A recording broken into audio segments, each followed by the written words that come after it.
Are talking about the 10 pillars of art. The one that really stood out to me and caught my attention was differentiation. First and foremost, what does differentiation even mean? According to the Glossary of Education, differentiation refers to a wide variety of teaching techniques and lesson adaptations that educators use to instruct a diverse group of students with diverse learning needs in the same course, classroom, or learning environment. That's according to Great Schools Partnership. That is this one right here, the resource that I got it from. With that being said, differentiation stood out to me because I have 3 kids and my eldest son has autism, and his learning style definitely differs from my other 2 children. As I am a mother and an education major, in order to incorporate differentiation in the classroom, I would begin to figure out my students' various learning styles. Then I would begin to integrate art into the curriculum for the various school subjects with the learning styles, and it can be as simple as teaching preschoolers and kindergartens ABCs.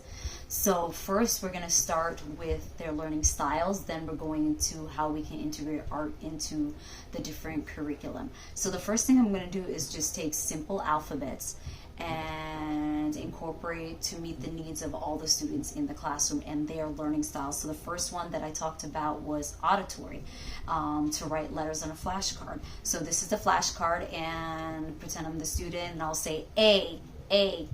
That's auditory learning. They're listening to it. Auditory learning. A for apple. The next thing is for visual learners. The next thing you can do is put together A for apple. A person that's a visual learner, they also need to see the picture. A for apple. That's for visual learners. They see the picture, they see the letter, and they also see how it's spelled. That's for my visual learners. The next thing is to reach the students that just like reading and writing learners. That is as simple as writing the ABCs on a piece of paper, and the student that enjoys and their learning style is reading and writing, all you're going to do is give them a piece of paper and they'll write A next to it, or B and C. They are writing. Those are for my reading and writing learners. And the last one is my kinesthetic learners. They are more hands-on. They need to have more of a hands-on approach. And this is a good little game. You can get some cards, just normal cards that I have, and you can just turn them around and then match them. That's for my kinesthetic learners, A and A. So you're still learning the same A with all these different types of activities, and that literally helps everyone in the classroom and all their learning styles. After talking about all the learning styles, next we can integrate art into the curriculum and for the different subjects that are in the classroom. The first thing I'm going to show you is just something very, very simple. This is for math. 1, 2, 3. You can do this for the kindergartners or preschoolers. You can just take some paint and do 1 dot. Very simple. And this one's 2 dots. And this is 3 dots. 1, 2, 3. So this math does not have to be anything difficult. This can be just as simple as taking some paint, a paintbrush. You can use your fingers as well too, and allowing the children to integrate math along with this. So they have 1 dot, 1, 2 dots, and 1, 2, 3. So you're able to integrate math along with art. The next thing I'm going to show you is how we're going to integrate science with art. Like I said, this is something very simple. I'm just showing you for the younger children. You can definitely, there is so many different things you could do even for the older kids, for the elementary kids. This is just mixing colors, science. You can experiments green with, let's say, blue. Is it going to change colors? Let's see. And you're just going to take the paintbrush and just mix it in and see if it's going to change colors. Did it change colors? Not really. So you can just use different colors. Let's see, red and, let's see what red and, what color do you guys want to use? You can sit there and use different colors, red and yellow.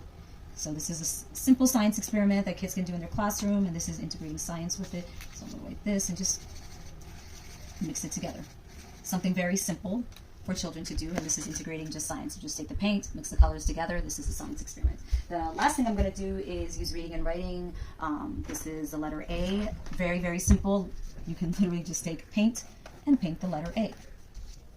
So differentiation is very, very simple to add to the curriculum. You don't have to change the whole entire classroom. You don't have to change your whole entire curriculum in order to integrate math into reading and writing, into science, into math. You can just do something simple, and this can motivate children to learn, as children have so many different learning styles, so many different personalities when they come out there, and you don't want them just to sit and just learn, just by sitting there. But at the end of the day, you want children to be motivated and be excited to be in school. And so you can integrate art into your curriculum, into the classroom. There's just so many things to do, and so many informations you can get from Pinterest, you can get on Google, and add that into all your subjects. So I hope you enjoyed my video and my reflection on differentiation.